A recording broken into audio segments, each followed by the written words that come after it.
Seeds of Truth, Episode 2, Law as Architecture. Legislation is not neutral. It structures reality, channels research, and dictates what society can imagine as possible. Cannabis prohibition exemplifies this principle. Laws did not simply criminalize a plant. They shaped the frameworks through which knowledge, medicine, and policy evolved for decades.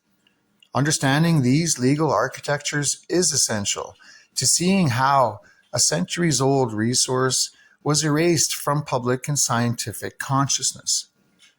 The 1937 Marijuana Tax Act, though nominally a revenue measure, effectively ended legal cultivation and medical use.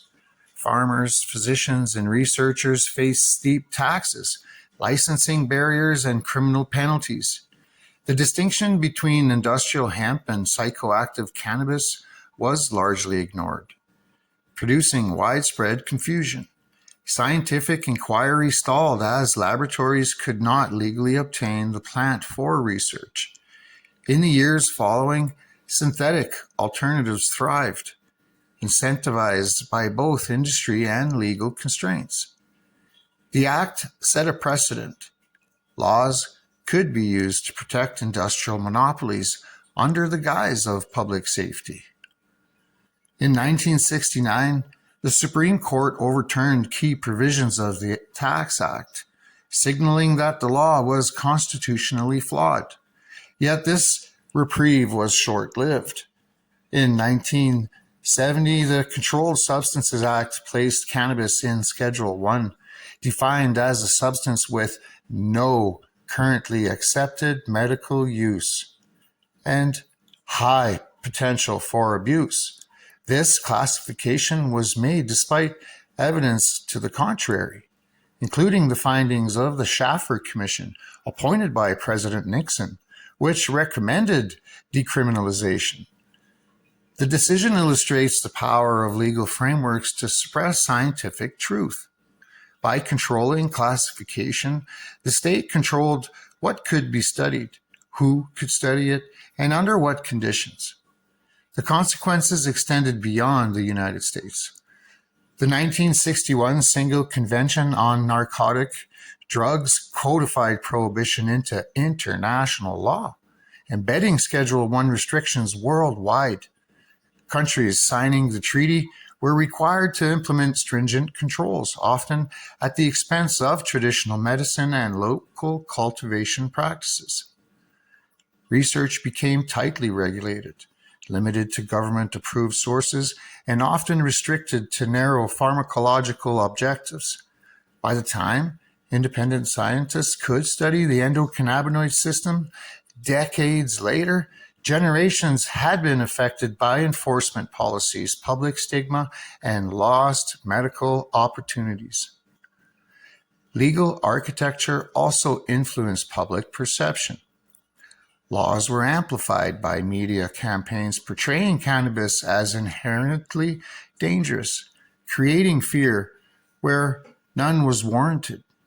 Racialized narratives reinforced enforcement in marginalized communities while protecting industrial and corporate interests. This combination of legal restriction and social conditioning made the plant's criminal status appear self-evident, masking the structural and economic forces behind prohibition. Scientific and medical research illustrates the cost of this framework. By defining cannabis as devoid of medical value, Schedule I status restricted clinical trials, funding, and publication opportunities. Knowledge of the endocannabinoid system, a master regulator of pain, mood, immunity, metabolism, and sleep, was delayed for decades. Meanwhile, populations relied on pharmaceuticals, often addictive or toxic, to manage conditions that could have been addressed through natural cannabinoids. The law, in effect, became a barrier to both science and public health. Understanding cannabis legislation as architecture reveals a pattern repeated throughout history. Control precedes knowledge, and narrative shapes law. Prohibition did not arise from ignorance alone. It emerged from a convergence of industrial incentives, regulatory authority, and political will. The result was a century of structural suppression, of research, of autonomy, and of cultural memory. Every enforcement action, every Schedule I classification, and every international treaty reinforced a system that favored centralized power over public access and scientific discovery. The lesson is clear. Law can be wielded to create reality. It can suppress investigation, dictate which plants are deemed dangerous, and define what counts as medicine. Recognizing this pattern is the first step towards reform. Descheduling cannabis, removing barriers to research, and restoring cultivation rights are not only matters of justice, they are mechanisms to restore knowledge, empower communities, and realign public policy with scientific fact. Laws that shape perception can be redesigned to correct historical distortions, allowing society to reclaim both the plant and the truth it embodies.